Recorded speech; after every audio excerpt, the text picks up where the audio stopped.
اس حفظ کی خاطر دوسرے اگلے مصاحب کو بلانے سے پہلے ہمارے درمیان ہمارے مقام علماء کرام کو تشریف فرمائیں ہمارے ساتھی مفتی محمد احمد خان صاحب، امام و خطیب مسجد ابوبکر صدیق دیگلور۔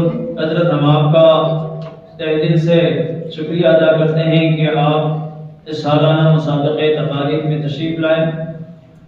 حضرت مولانا سید نجم الدین صاحب رفاعی، امام و خطیب مسجد یوسفیہ، حضرت ہم آپ کا بھی استقبال کرتے ہیں۔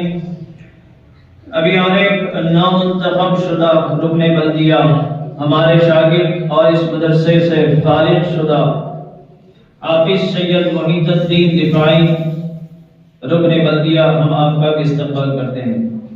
آئیے اب اس کے بعد میں اگلے مصاحب سید ابرار ول سید الیاس صاحب شعبہ حفظ دیگلور میں نے دعوت دیتا ہوں کہ وہ آئیں اپنی تقریر دعوت و تبلیغ اس عنوان پر پیش کریں۔ السلام علیکم ورحمۃ اللہ وبرکاتہ۔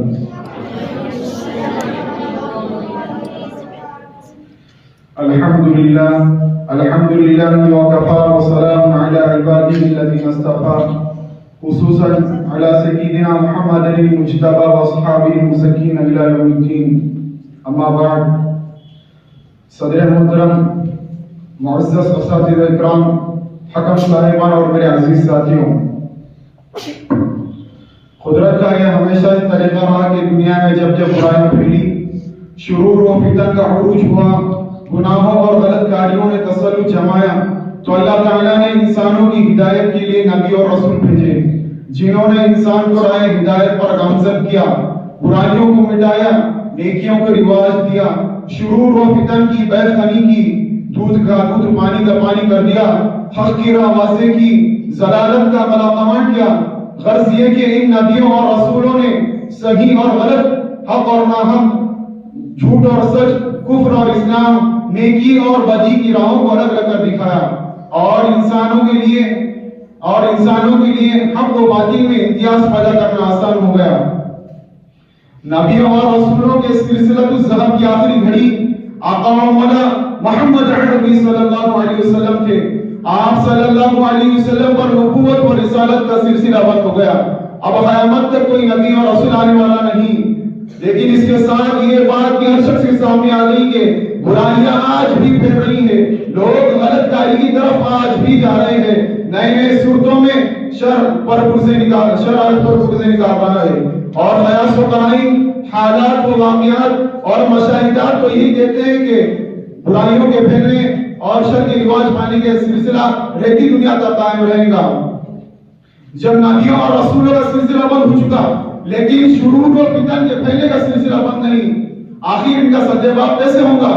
ان برائیوں کو کیسے مٹایا جائے گا؟ ہر زمانے کے جنم لینے والے نئے نئے فتنوں سے پنجہ آزمائی کون کرے گا؟ جب حق و باطل میں اختلاف ہونے لگے، جب کفر و ایمان میں امتیاز مشکل ہو جائے، جب نیکی اور بدی گڈ ہونے لگے، تو آخر ان دونوں کے درمیان حد فاصل کون قائم کرے گا؟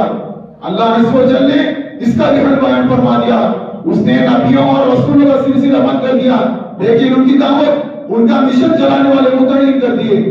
باب نبوت بند ہو چکا، کار نبوت باقی ہے۔ انبیاء کرام لوگوں کو سچی اور حق بات کی تلقین کرتے، اور بری باتوں سے روکتے۔ اسی کا نام امر بالمعروف اور نہی عن المنکر ہے، اور یہی کار نبوت ہے۔ لیکن آئیے دیکھتے ہیں کہ اللہ تعالیٰ نے کار نبوت کس طرح باقی رکھا ہے، اور اس کی ذمہ داری کن لوگوں پر عائد کی ہے۔ سورہ آل عمران میں ارشاد خداوندی ہے، کنتم خیر امة اخرجت للناس تأمرون بالمعروف وتنهون عن المنکر وتؤمنون بالله۔ تم بہترین امت ہو جو لوگوں کے لیے نکالی گئی ہو، تم نیکی کا حکم دیتے ہو اور برائی سے رکھتے ہو، اور اللہ پر ایمان رکھتے ہو، اور اللہ پر ایمان رکھتے ہو۔